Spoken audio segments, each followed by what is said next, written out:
Escape the dungeon!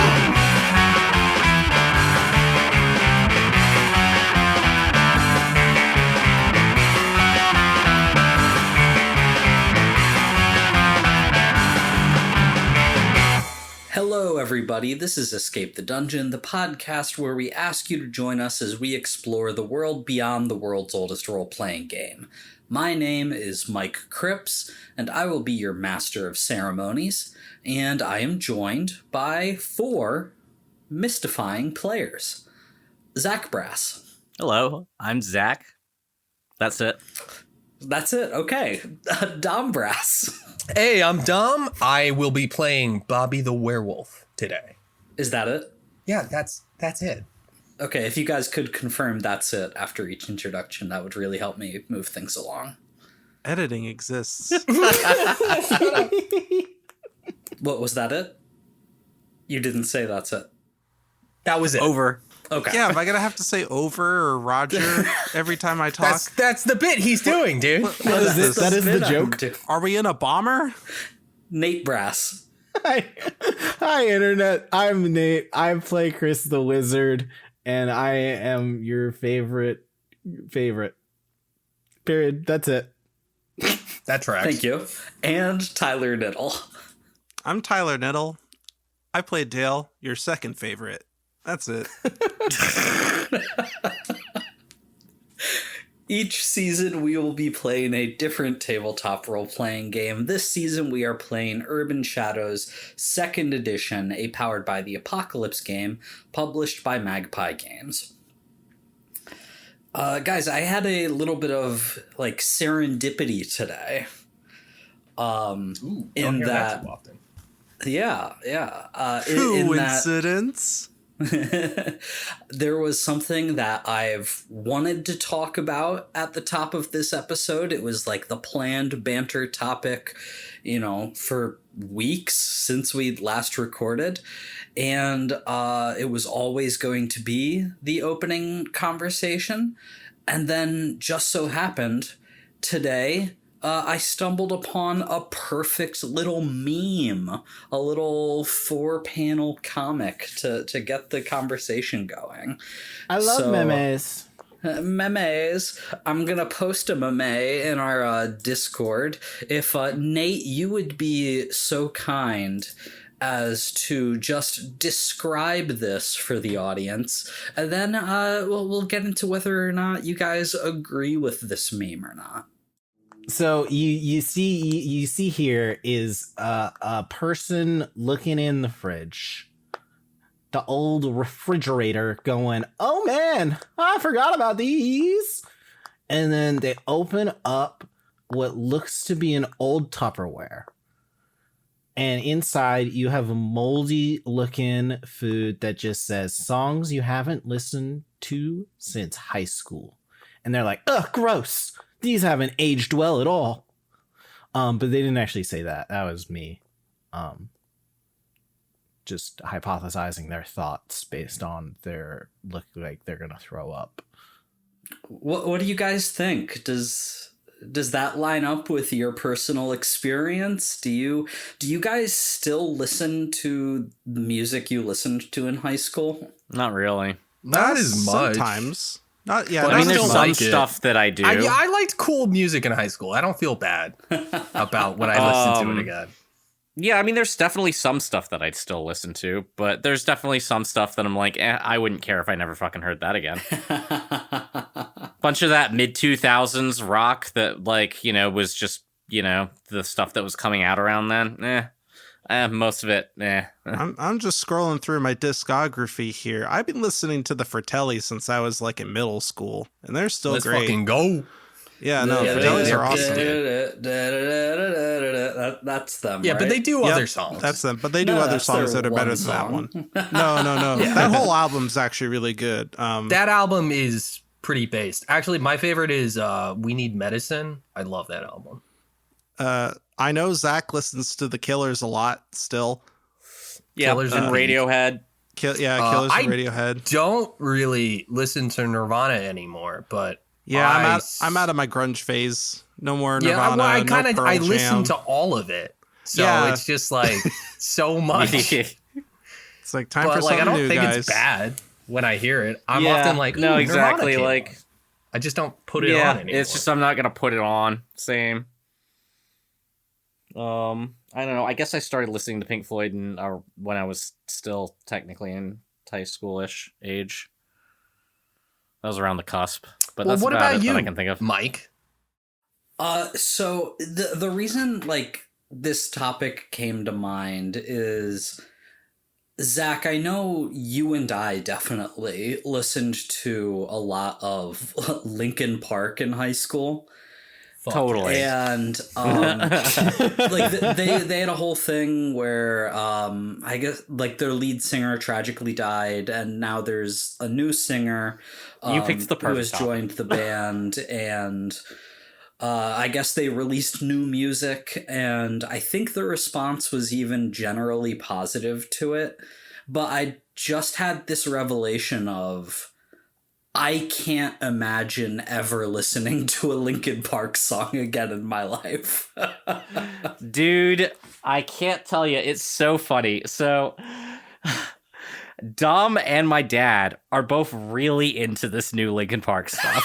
Fucking awesome. We're gonna get And into it. I just can't give a flying fuck. I heard one song and I was like, because everyone was talking about it, and I know that the album's got generally positive reviews and it might be good. I don't care. It's not what I'm interested in listening to right now.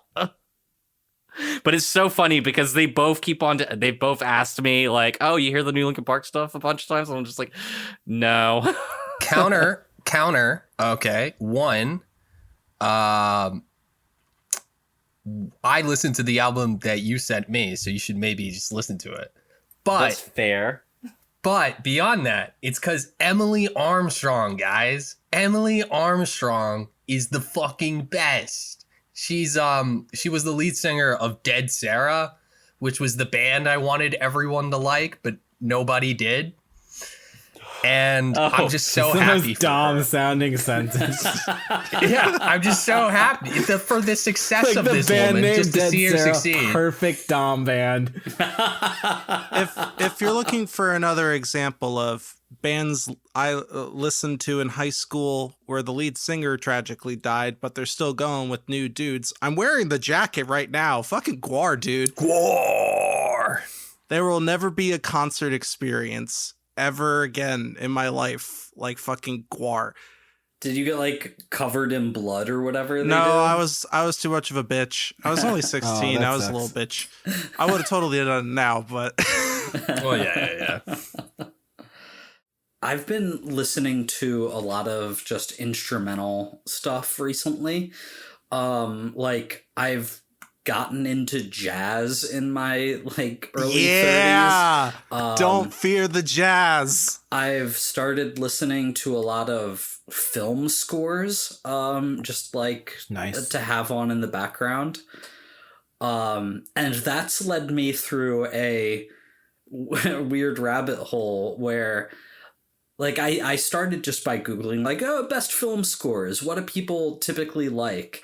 And so I listened to The Social Network. The Trent Reznor and Atticus Ross soundtrack for that, and it's a great soundtrack. Movie's super good too, but the soundtrack's awesome. And so I listened to a bunch of other Atticus Ross and Trent Reznor soundtracks, and they're all great too. And literally yesterday, for the very first time in my entire life, I listened to a Nine Inch Nails song. Oh my god. Are you okay? I think I was scared of them in high school. Oh no, I get the vibe. Yeah, for sure. they're just mopey. They really are. But like I get I was probably a little scared of them. Like at least like early high school, middle school age. I was like, oof. I don't know. I don't know, man. what they sound like. Well, yeah, exactly. Like, I know the band. I don't. Huh. You know the song Hurt? You know Johnny Cash, he sings Hurt. Nine Inch Nails wrote that song. And then Johnny Cash is like, this is mine now. It felt like music that was not for good boys when I was a kid. No, I get that. And Mike I was know a that's good definitely boy. the vibe. That's probably why it resonated with Johnny Cash so much. And I think up until very recently, Nine Inch Nails, Korn, and Limp Bizkit were all the same in my head. How I dare think you? that's First of absolutely all, fair. Man, that's so funny. how dare That you? makes so Fair much for sense to the me. other two. Nine Inch Nails I didn't think was the same, but I get it. Korn Yeah, I get and the Limp vibe. Bizkit? I agree with Nate. No, Corn but and I Limp get it. Bizkit, I'm with Mike. Who are They're that? like the No, same but thing. That's I- the No, same they are exact not same the thing. same thing. They are so different. They're- like, Like Limp Bizkit raps and John Davis goes. Yeah, but I was in high school. That sounded the same to me. I didn't know the difference. Limp Bizkit raps? yes. Whoa. Allegedly. Music is crazy, guys. New metal, dude. Have you heard the intro song to the show?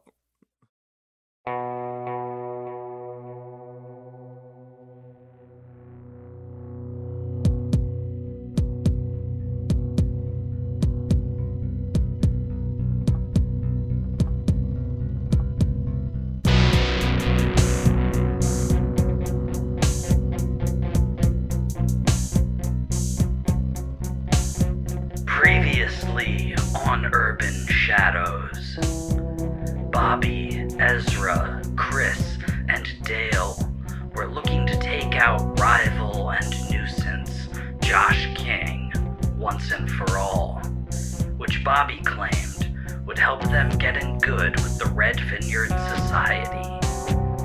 They tracked Josh down to the secret speakeasy hideout of the Phantasma crime family, but Josh was waiting for them. A fight broke out, with swords, claws, magic, and spectral bullets flying all around. When things started to turn against Josh's favor, he made an escape with the help of the demon, Barkhan. Barkhan demanded to know why the group had attacked his servant, but said he was willing to hand Josh over to them if they, in turn, would do some sand.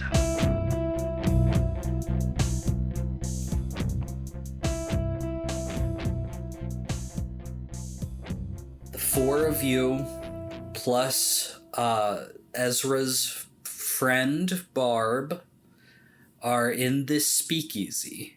You've got a whole bunch of ghost gangsters behind you, looking around cautiously. Standing in front of you is a figure of sickly yellow and green flame and smoke, and a shadowy silhouette standing in the middle of it all. And little pouches of the drug sand are floating in front of you. What do you do?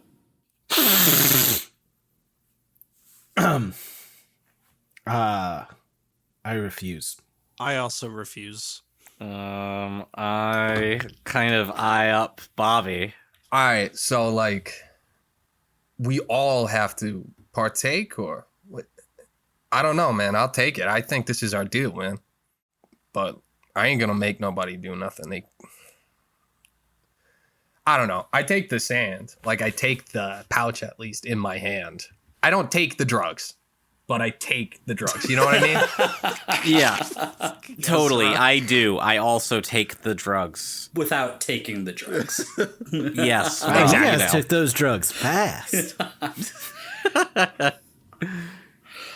So Ezra and Bobby reach for the floating satchels, and they just sort of plop comfortably in your hand. These like very nice, like velvet bags filled with this beige powder.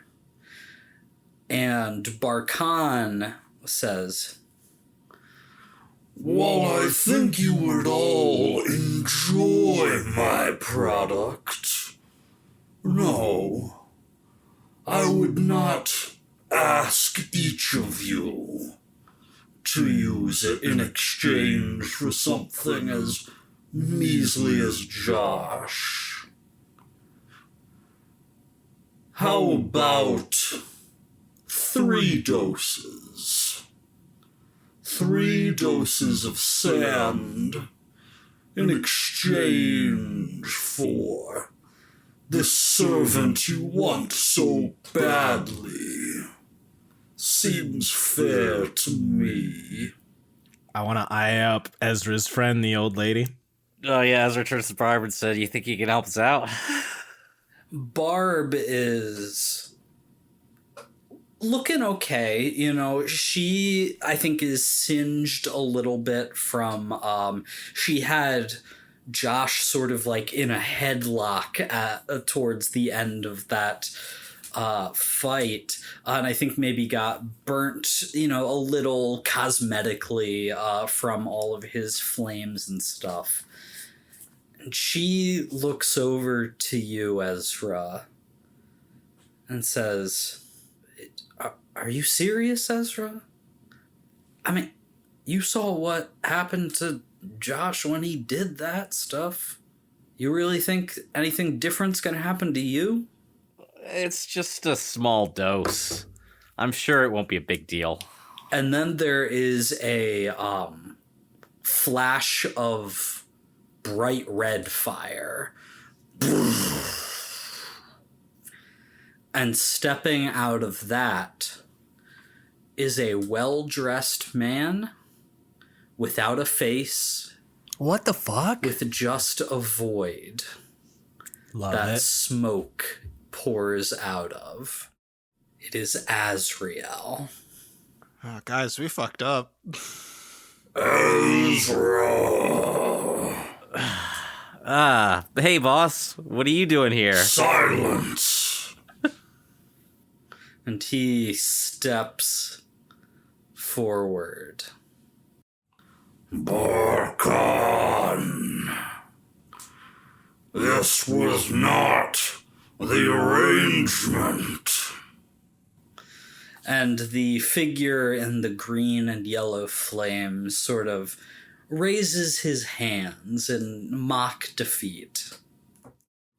Azrael, yes. My sincere apologies. But your servant Josh came to me. He sought out what I had to offer, and who am I to refuse a man who was not getting all he wanted from his patron? And Azriel stands like right behind you, Ezra. He puts his hand on your shoulder. I have aided you in getting established here in my city, Barkan. Yet you defy me, yet you take what is mine. No more. I invoke the debt you owe me.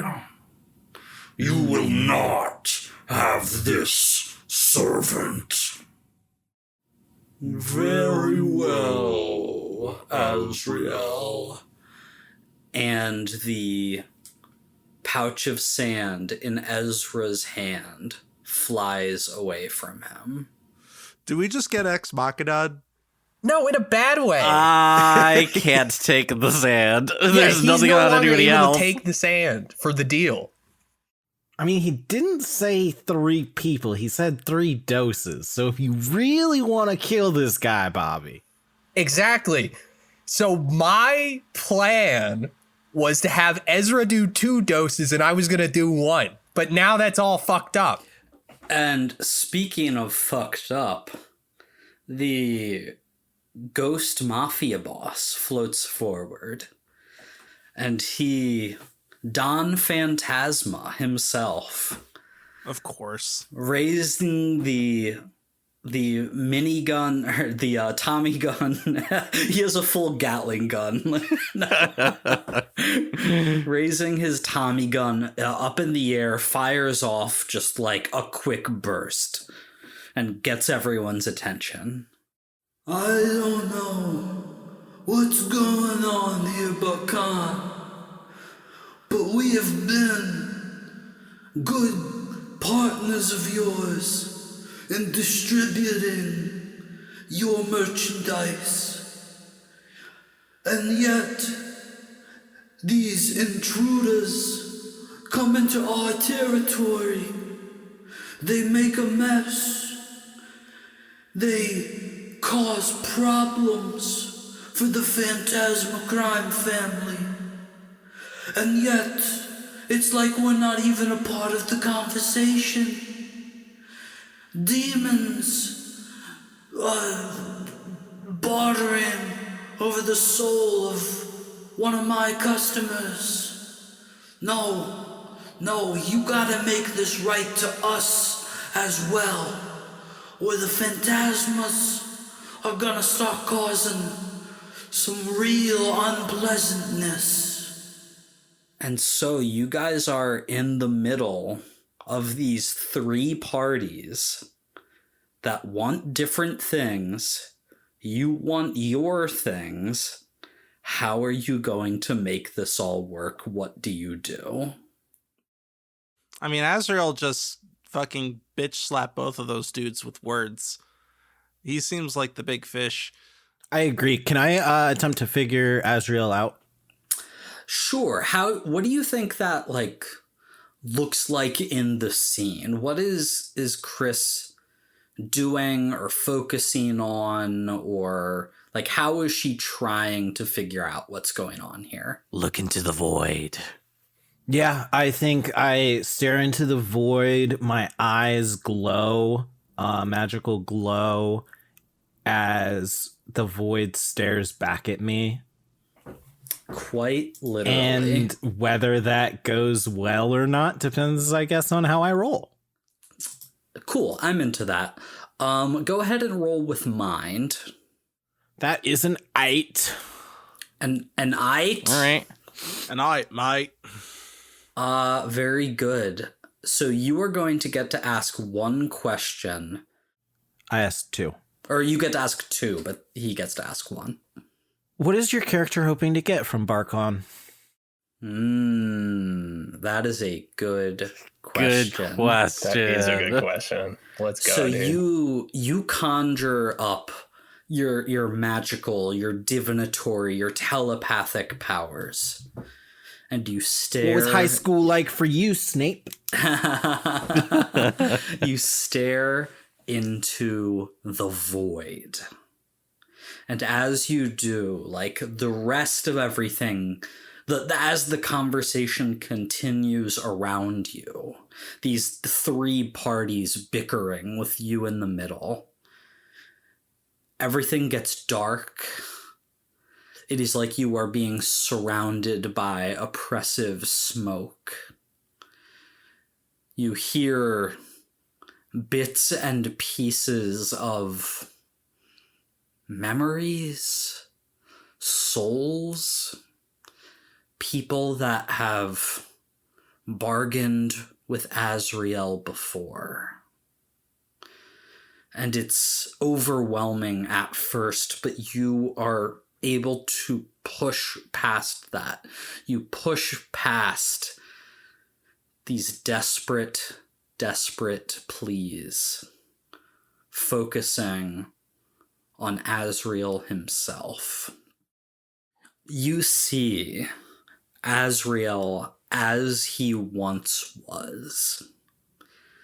You see a demon sitting atop a golden throne with thralls of servants with him. Badass. You see the desert spreading for miles and miles and miles. You see the lord of this place before it was Las Vegas. And you see him now as he is, a demon wearing a suit, ordering around people like Ezra and Josh. A lot has changed. A lot of power has been lost. And you see an upstart demon, cloaked in green and yellow, coming to the elder, coming for help. And the elder demon agrees. And as the upstart demon grows more powerful, you can sense that power being leached off, being absorbed by the elder. Azrael is helping to use Barkan to restore himself to his former glory. That's dope. How could I put Azrael in my debt? As you see this vision playing out, and your sense of reality, your sense of presence sort of returns back to the current scene. Seeing the dynamic between these two, you just feel a tickle in the back of your head, Chris. You want to know what you could do for me? Why, I've been told I'm the helpful sort. This nonsense with Barkan has gone on too long. I've been trying to keep my business private, but the wolf has been snooping around too much. And my servants have been proving to be particularly incompetent recently. Perhaps I would be willing to offer a debt to one who could prove more useful to my goals. You have access to that sanctum, don't you? I do. Let me in, Chris. Let me use its resources. And I will owe you one. That's so good. I mean, I feel like that's a type of request that you could think on. For sure, I'm not answering him in any direct way at this moment. What is your question for me, Mike? And even though Azrael's hand remains gripped on Ezra's shoulder, you can feel similarly a hand sort of gently touching your own. And what, Chris, do you seek? What could I offer you that would put you in my service in turn? Protection. And he just sees like an image of Celeste. Yes. A little concerned about the mark Josh left on her. I haven't forgot that you're part of the cause for that. In my way, yes, that is just my nature. Not much we can do about that now, is there? But I can assure you, that mark would not have appeared if not for Barkan as well. Its existence, I promise, is just as much my concern as it is yours. We can help each other after we deal with this.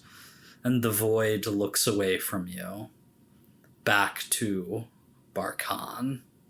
Yeah, I think after he like looks away, Chris like visibly like instantly the like glowing stops, like the spell is shattered. Like I think it was very much like his choice to end it, and like you just see like Chris breathing kind of heavy and like a little spent after that moment. What about the other three of you? What are you guys doing? I did want to try to figure someone out with Barkon. How do you think Bobby is trying to figure out Barkon in this moment? Probably just by acting antagonistic to the two demons in the room. To be honest, and hoping that he can drive the conversation. So sort of trying to provoke both Barkon and Azriel into revealing more than they want to. Exactly. Yes, thank you. Okay, cool. Roleplay that for me. Yo, look at Azriel over here. Big void man. Doesn't have a good leash on any of his dogs anymore. Just, can't control anyone. Josh is running away from you. Your little new upstart Barkon is playing games and trading guys under your back. Ezra isn't getting shit done no more, is he? What are you doing? I think you kind of look like you've lost a couple steps. Smoke just pours out of the void of Azriel's face. Wolf, watch your tone. You have been a thorn in my side for too long. You and that bitch aunt of yours. Shut your mouth if you wish to keep it. Relax, Bobby. I'd rather not piss him off. So, I just remember back in the day when people used to whisper your name. But now I hear about sand. I hear about Barkon on the streets. It just feels like a new demon is, maybe going to be running things soon. Bobby. No need to be so cruel to the old man. He's been at this game a long time. Yeah, you're right. Who am I to question the wisdom of old man Azrael, the great demon that marks everything he sees in this great city of ours? I think I have heard enough. Wolf, consider yourself lucky that I leave. Ezra, come, our business here is done. You and I need to speak in private. Yes, boss. A fiery portal begins to open and engulf both Ezra and Azriel, same way that Azriel made his arrival. Anybody want to do anything before they disappear?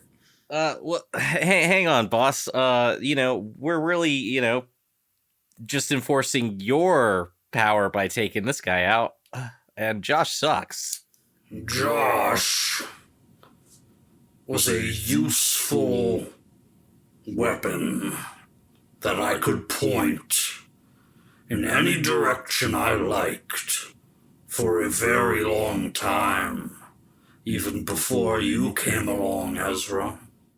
It seems that even the most loyal weapon can go wayward with time. So maybe you should just let us take him out. I mean, really, as punishment.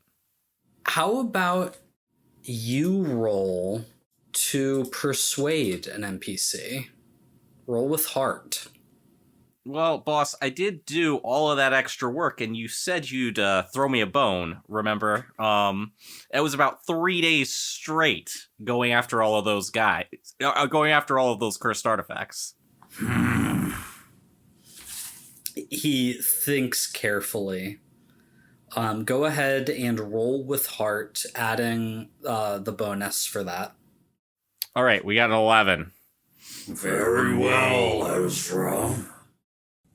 Just keep in mind, with Josh gone, my expectations for you will be even greater, and the consequences for failure and disloyalty will be even greater as well. And his face gets real close to yours. Just, your face is practically in the void. Yeah, I got it, boss.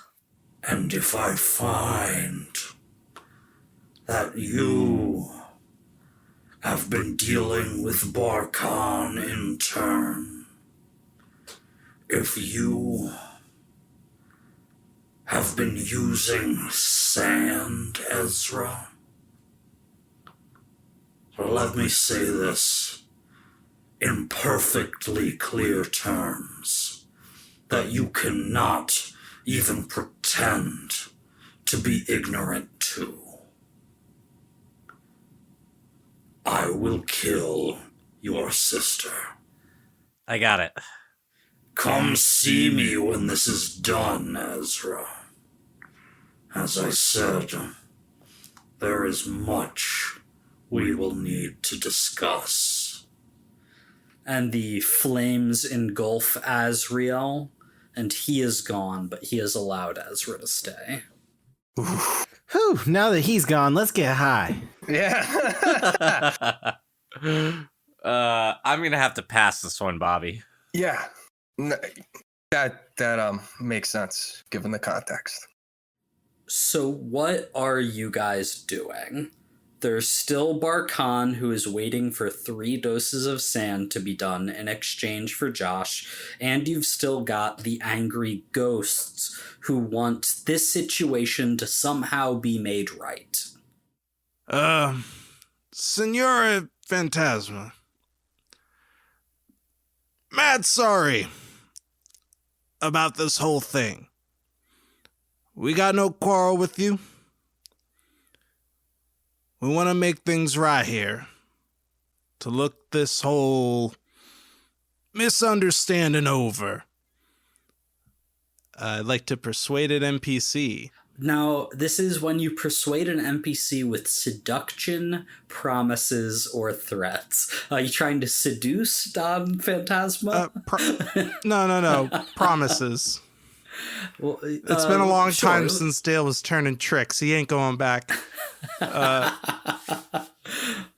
What kind of promises is Dale making? On a 7 to 9,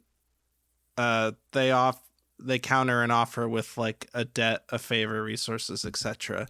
Sure. I'm willing to put myself in this dude's debt to smooth things over. So you are like pleading with Don Phantasma, saying that you'll make this right, you'll do what needs to be done. So go ahead and you can roll with heart. Oh, that's a 12. Oh, there you go. Right. That is a 12. Just give me a little bit of like what you're saying to Don Phantasma. Look, Don, can I call you Don? You seem like a fair, hard-working ghost, making a good living for yourself. And all we wanted was Josh. We didn't expect this to explode into this whole shootout we had going on here. Now, I know we fucked up, but if you need something that needs doing, something that can make this right, just to smooth this whole thing over, put it past us. 'Cause I respect you. I don't want to be on your bad side. You're clearly a man who understands mistakes and how they can, be turned into opportunities. After everything that you and your little friends have done here in my home, done here in my speakeasy, you expect me to just let you go with an I'm sorry, with a we didn't mean to. You think that this is enough for Don Phantasma? Oh, how you insult me. Oh, how you wound me. And like he's getting really, really riled up. But then you hear, Daddy, enough. And the ghost in the wedding dress floats over to the two of you. This is a very nice man. He and his friends said he was sorry. It's my special day, Daddy. It's my day. And I don't want you to hurt them. Look at it.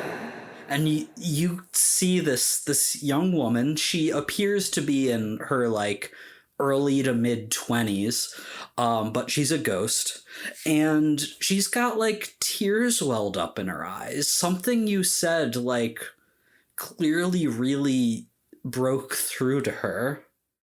Please, Daddy, please, just let him go for me. And the other ghost turns to look.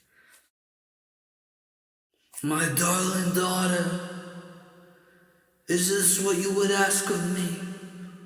Is this what you want for your death day anniversary present?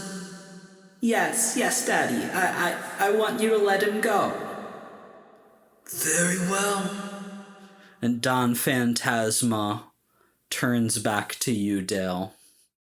At my darling daughter Maria's request, you are free to go. You won't regret this, sir. I promise you. In fact, I'm a pretty handy guy, and we made kind of a mess. I'll help fix this place up, too. As a sign of, good intentions. Well, that would be appreciated. It is very difficult for us in our incorporeal state to do physical repairs. So, okay, that sounds good to me. Not a problem. And Dale drops his toolkit on the floor and pulls out a power drill and activates it a bit. Oh, I love a man who knows how to use power tools. You sound a lot like my wife. Dale just starts crying. Accident, Tyler. I miss her so much, you guys. But I can't keep her around. This is really bad timing. We're about to go to her new booze art show thing or whatever. I don't know if I'm strong enough. I don't know if you're strong enough either. I was gonna say the same thing. So the ghosts have been dealt with. Azrael is seemingly sated, but has forbid Ezra from doing sand. So now it is just Barkan. The deal on the table.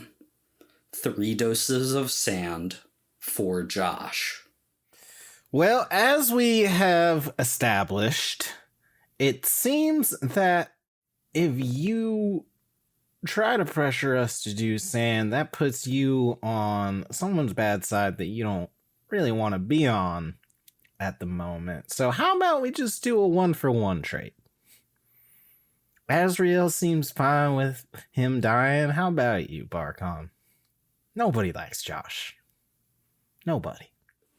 He still has his uses for me. His loss would not be entirely irreplaceable for my purposes. And as I heard, dear Azrael has only forbade one of you from using sand. So no, my offer remains the same. You want the man 3 doses. I'm obviously going to have to do the heavy lifting here, but does anybody want to? Bobby, Yeah? is this plan of yours gonna work? Oh, no, yeah, this is definitely going to work. Dale. Look me in the eye and promise me, Bobby. Dale, I promise you. I'll do it. Barb walks over to Ezra. And she says, "Are you sure about this? This is what you and your friends want. This is what you need. You're willing to deal with this demon to get this guy for whatever purposes?" This guy's done a lot of bad, and this is going to help us stop all of the demons in the long run. Okay. I'll do it. But Ezra, you are in deep with this shit, all right?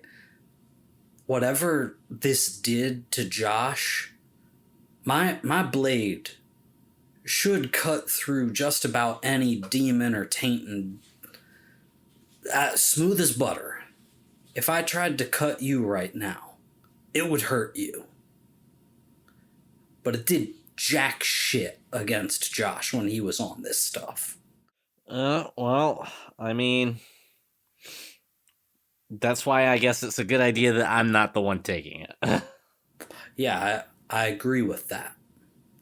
And for whatever purposes, I do think your patron seems to have your best interest in heart, but He just wants me to be alive and useful to him. when we talked once upon a time, it seemed like you wanted out of this life. I mean, do you? Do you want out? Do you want freedom?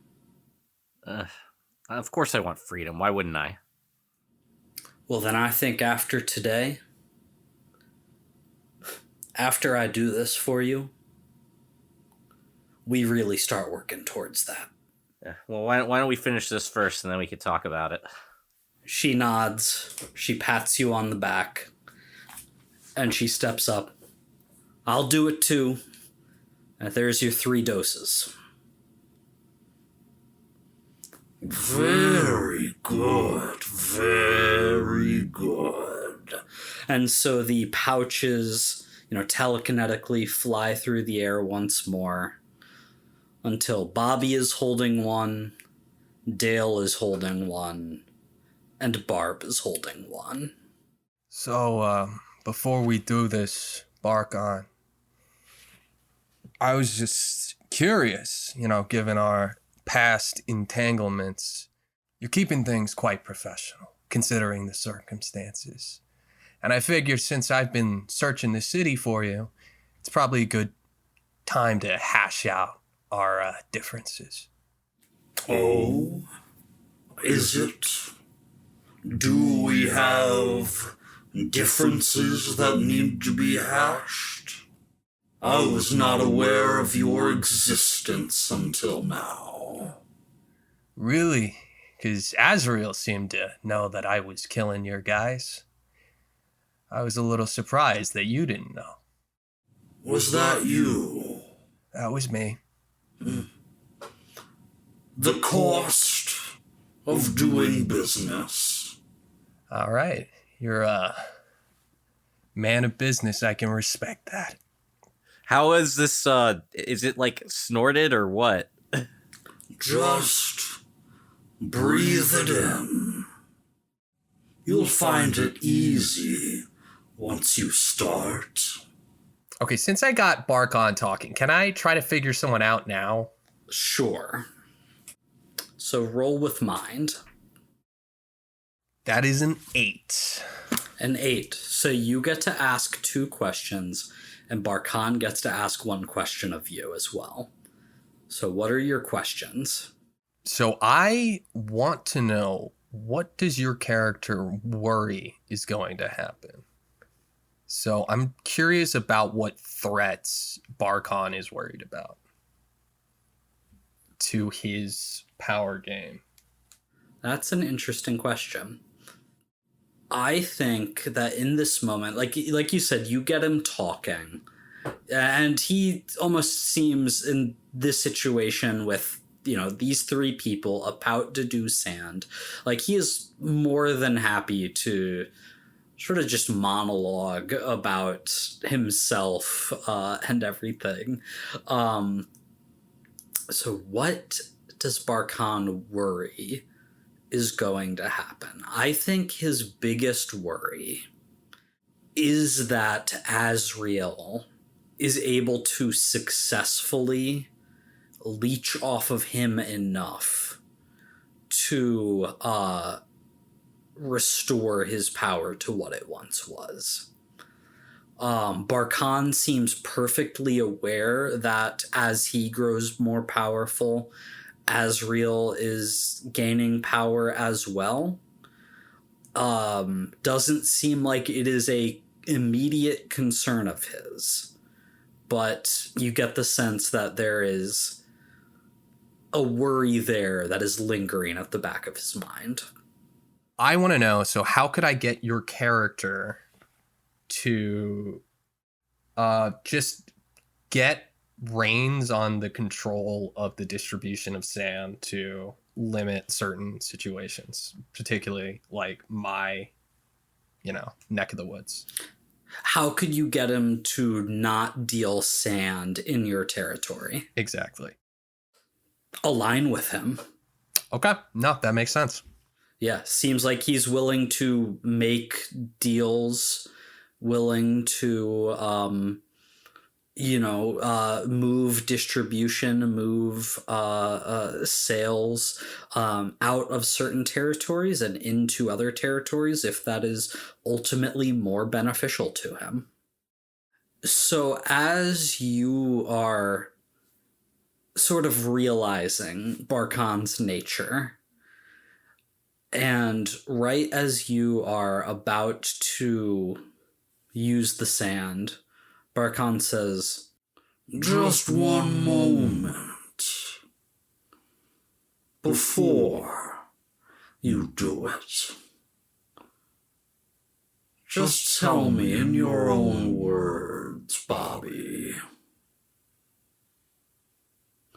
What are you hoping to get from what you do? Why is your territory, your little hovel in this terrible city, so important to you? You're willing to do even this." It's freedom. The city is everything. This is where I went after everything went wrong. And Auntie Evie saved me. And this city gave me life. I found myself again here. In those streets. With those people. I don't want them hooked on fucked up drugs. I don't want them abused by the casinos. They're my people. There's no other way. Ah, noble, romantic even, for freedom.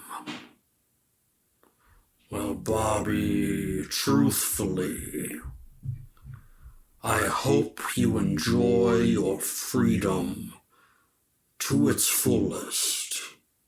as long as it lasts. Cheers to that. What happens? I do the sand. Yep, I open up that little pouch and put my nose in it. And Barb does as well. And this will trigger a custom move that I have written. Oh no. When you use sand, mark corruption, period. Fair. And it feels amazing. Your senses are heightened. You are hit with like an instant euphoria. The high grants you +1 forward.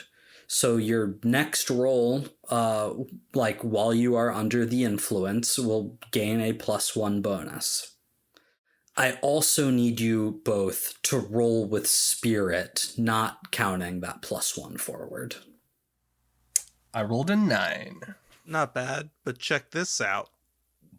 I rolled a 10. Dude. You fucking got your ass, dude. Bro, he got me, dude. That was crazy. He got you. Fuck. Got him. That is very good. Because as you both feel the effects of sand rolling through your system, you feel something else creeping in as well. An influence underneath the high, crawling through your body and your spirit, and trying to take hold. But you are able to focus on this feeling. You are able to suppress it. You are able to reject and deny the influence that is trying to get a hold on you. Because on a miss on that roll, you would owe Barkana a debt. Woo! And the three of you, Bobby, Dale, and Barb, you finish doing sand. Your eyes are super dilated. And Barkan just like crosses his arms. He's pleased that you took it, but he thought that you would not be strong enough to reject his influence within the sand. I just want to say, I love you guys. You're my best friends. All right, man. I think I'm tweaking. No, it's cool, man. It's cool. A deal is a deal. And you see the green and yellow flames sort of double in size. There's this flash of like putrid light that fills the speakeasy.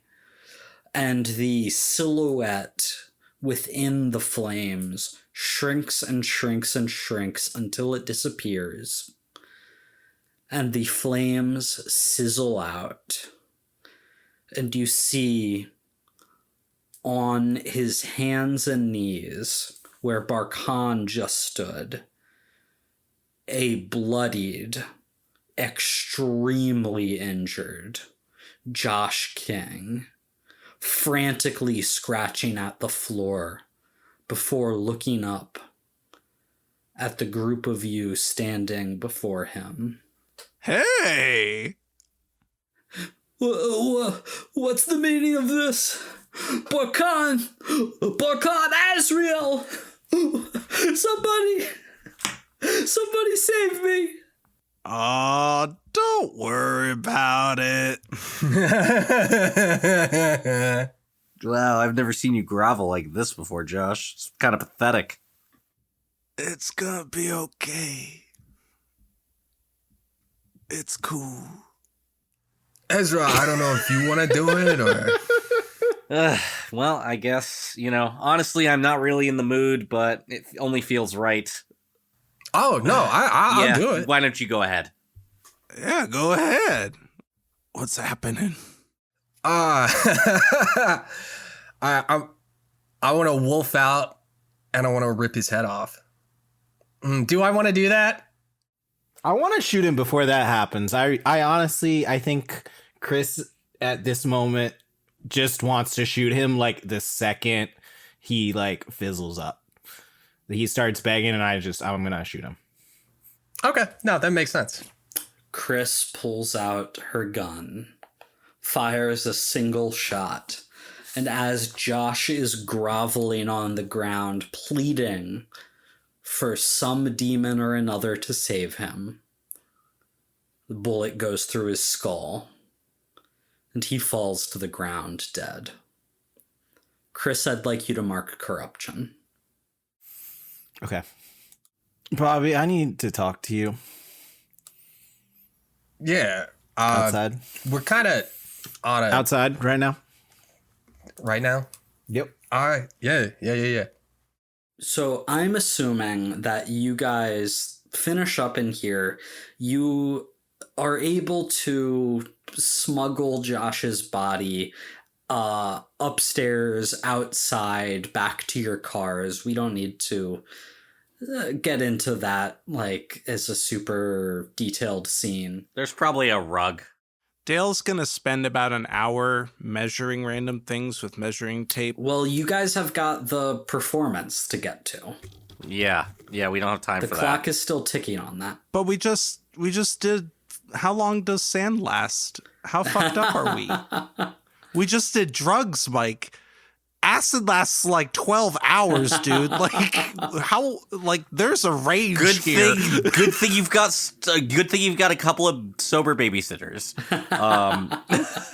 Yeah, you're gonna have to trips it for. I mean, I don't know. I've rolled a 10, so maybe it doesn't last. How long does it last? 10 makes it last longer, maybe. The role is really just to reject Barkhan trying to get a hold of you. Oh, okay. Yes, but we're still under the influence of a drug. Yeah, you are going to basically be under the influence of sand until like tomorrow. Okay. Cool. Important role-playing note. Duly noted. Dale, get over here. What? No. Dale, put down the power tools. Okay, Bobby and Chris, you guys are outside. You throw Josh's body in the trunk of a car. What do you do? For the second time this campaign, I would like to pull a pistol and point it at the head of one of my compatriots. Jesus. Jesus Christ. Holy shit, Chris, this is a bad time. Bobby, I didn't say anything when you killed those two drug dealers for no reason. But now, you've gone and taken the one person in this little crew that I wholeheartedly trusted, and you got them to volunteer to be possessed by a demon. Now, if this shit does not work out, we're done. Okay. Chris, I am really trying to like work with you right now, but I am so fucking high. This is insane. Yeah, and that was not the thing I wanted you to say, Bobby. I know. I'm sorry, Chris. I want you to say okay, and I want you to shut the fuck up. Okay? Okay, I can do that for right now, but when we get to the stage, there's just a lot. This is awkward because Bobby, this is not the time for that. I know. That's my entire point. This is not the time for that. I am so high right now, Chris. This is so. I have been waiting. I felt like there was distance growing, and I was freaking out, and then you pulled a pistol on me, and I was like, oh my god, this makes so much sense. But it's such a bad time. Oh my. I'm sorry, Chris. I Bad didn't time mean to because make you're you. a fucking idiot, Bobby. I know. And I'm I'm gonna sorry. smack him on the nose with my pistol and walk away. Ow! Fuck! So is the plan from here to head over to the Purple Guy show? We kind of have to, don't we? Yep. That's the whole reason we did all this. Yeah, that was the whole point. So as you guys finish up at the mob museum, you check your times, you check your watches. You've got a little over an hour until the show starts. That gives you enough time to get over to where the performance is going on and follow through on whatever Bobby's crazy plan is. But that is not quite where I want to end this week's episode. Instead, I want to cut from this scene over to a break room. A break room, with tables and chairs and a coffee pot going that people are filling from. And as we sort of focus in on this scene, we can see a couple of familiar faces. We see officers Crumb Cake and Myers. I can't believe they took us off that case. Huh, it seems like we got a little too close. What do you think that, Agent? What was it? Colorado? Something Texas? Oklahoma? It was Arizona. And the camera cuts over, and we see Special Agent Ryan Arizona has walked into the room. This is a secure area. How the hell did you get in here? Don't you knock, we're cuddling in here. I mean, yeah, how the hell did you get in here? How did I get in here? This is my op, boys, and I've specially requested the top officers that the Las Vegas Sheriff's Department has to offer to be a part of my task force. And you're the two that they sent. Huh. Sounds like this is a job for... I rip off my sunglasses. Us. Are you saying we're back on the case? You're back on the case, boys, because I have it on good authority. That shit is about to go down next week on Escape the Dungeon.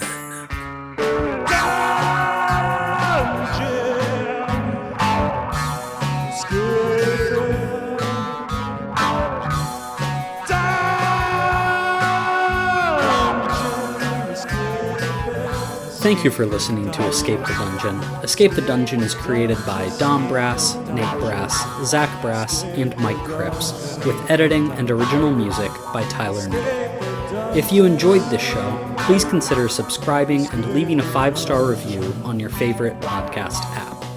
To find us on social media, go to escapethedungeonpod.com.